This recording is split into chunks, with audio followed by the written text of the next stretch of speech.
Well, thank you very much for asking me to present on this topic. And the title was given to me, and basically, when you look at the title, what it really does is it hints at the catchword Europeanization, which I will avoid in order to avoid the pitfalls of this concept. I will simply talk about the impact of European integration on national political parties, and this is exactly the overall perspective that I pursued in two projects, and I will briefly, very briefly, give you a rundown of these two projects. One was on the impact of European integration on West European national parties with a number of people, nice colleagues who are listed here. One is in the room and sitting opposite to me, Laura. And the second project is ongoing, and that's on the impact of Euro parties on Central Eastern European national parties. But I will not go very much into detail. I will basically do two things in my presentation. I will first just give you some major results from these projects, and they amount to the empirical evidence that there is, in fact, a substantial effect of European integration on national parties. And why would that interest us? Because parties are an important, or probably not the most important, but a very important linkage in the electoral and democratic process. And secondly, I hope I still have time to conclude with some more general reflections on what this means for the current situation in the European crisis. Now, the research perspective of both projects were slightly different, but the commonality of the data presented here is, as I just said, that the process of European integration is the final causal factor behind changes that are taking place in national political parties. And as I said, I can skip the next slide and go straight to the report on the Europeanization of national political parties project. Here the main question was, how has European integration changed the organization of national political parties and the balance of power within them? And the data that I present here is based on expert surveys of members of government, members of national parliaments, and MEPs in the EU 15. The date, whoops, what's happening here? Probably just go to the next slide. Okay, the data is a few years old, but what I can show you here is probably still very much up to date. We asked all our experts who could give evidence on how things have developed or evolved in national political parties.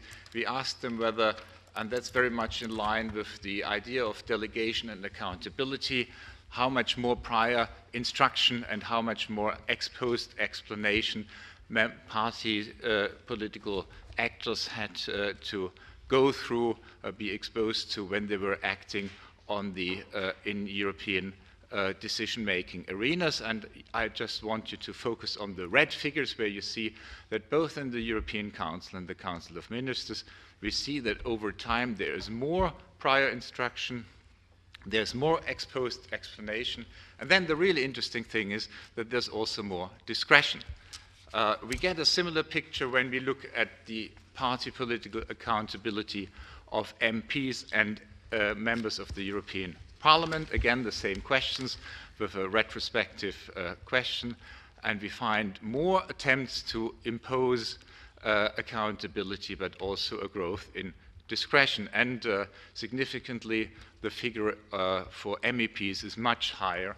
There's more than 50% increase, where it was reported there was an increase in the degree of discretion.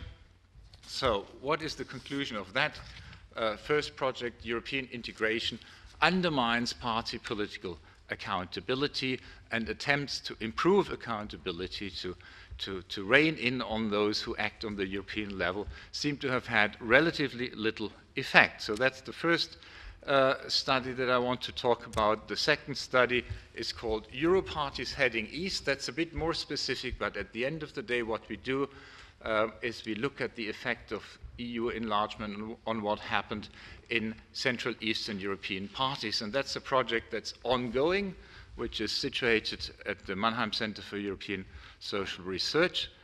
And what we've done is we have done three things. First, we looked at the Euro Party archives in order to try to find out what they really did vis-à-vis their prospective partner parties, what kind of strategies did they have, how did they apply conditionality, how did they attempt to promote mergers to restructure party systems in the accession countries. And we find quite a lot of sort of archival evidence for this, and then we've taken this a step further, and we looked at the policy and the intra-party dimension.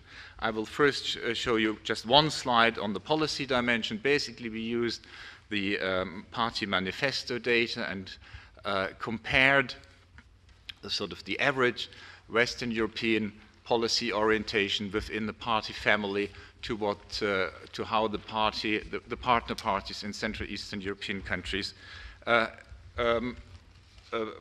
evolved towards. So what I will show you is basically the difference between the Western European model in that particular party family and how the Central Eastern European parties positioned themselves.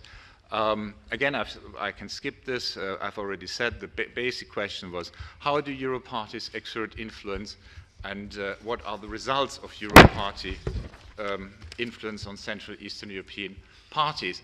What we did, since there are too many party families around now, for a relatively small project, we just looked at the two big party families, and we selected the respective parties in Hungary, Romania, and Slovakia. So overall, we looked at 16 political parties, and I will just show you now the slide for the Slovak parties.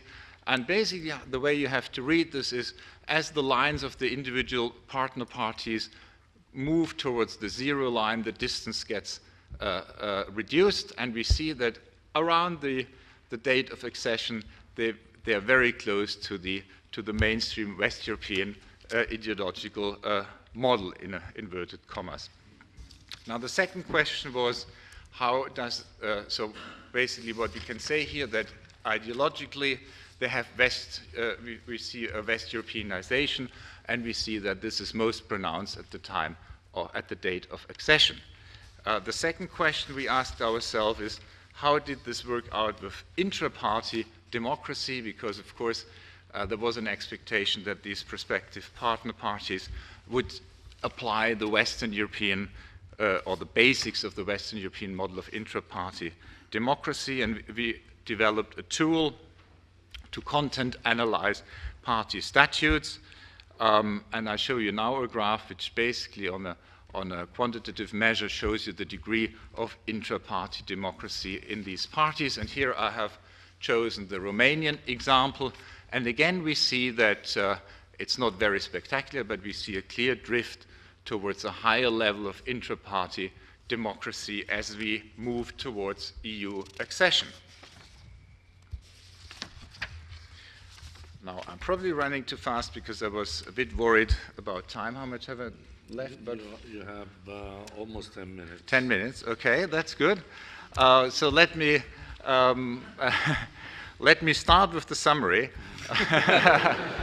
It sounds like it's going to be a long summary. It can be a bit longer, the summary. As I say, I was rushing a bit through the data because also at the last day of the last time slot of such a conference, I didn't want to go too much into empirical details. What we see here is basically a clear effect of European integration on the policies and intra-party democracy of national parties. However, we see basically two countervailing trends, and they are not terribly surprising as such. We see, first of all, a reduction of formal leadership power in the accession states and the Central European partner parties, as a demand to realize intra-party democracy. And at the same time, we see a de facto strengthening of leadership power, a detachment of leaders from their grassroots and their middle-level elites in Western European national parties. And overall, we have fairly good evidence when we take this particular intra-party perspective, this particular party perspective, we have fairly good evidence for an erosion of the linkage between members of the European Parliament and their national parties. Now, what does this mean for the current crisis and the role of national parties? Overall, I think that's been fairly evident, and here I use something, another concept that I've been working on. Overall, the crisis in Europe has tremendously pushed this trend towards a focus on the major leaders. That's what we have called the presidentialization of European governance. And arguably, the effect of the Euro crisis on national party leaderships is much stronger than we can show with our data. Well, the first part of the data is not up to date anyway any longer, so we would need a new study. What we've also seen is, over the last 4 or 5 years, it's become even more evident than it was before, that what Peter Mayer has called the narrowing of the political space.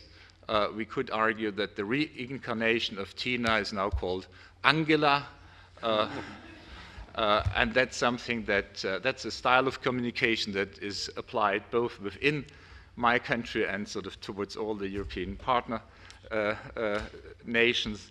And we also have an erosion of party democracy on the national level. It's been said in previous presentations that there's a real difficulty to apply accountability, and this is not only because the institutional setup is as it is also because the parties no longer perform this linkage function in the way they ideally should perform it. What does it mean for the Euro crisis overall? I think many people have referred to the fact that the crisis has also increased, in many respects, something like a European-wide discourse. There is a push for European party politics. This morning we've heard about the attempts or about the plans to nominate candidates, a leading candidate for the EP elections. There's still a question mark because we are waiting for the European People's Party to make a move here. Now, all these things, they change the dynamic of party competition. To a certain degree, they Europeanize, finally, European elections, and at the same time, and that's also fairly trivial, I guess, we have seen a major push towards the Europeanization of national elections. All the national elections now have a distinctively European dimension, and that also means that we are moving towards, I don't want to sound too optimistic, but we are moving towards something like a European-wide discourse, a European-wide awareness of what's going on in the other countries and how important this is. In other words, all national elections have suddenly acquired a distinctly European dimension.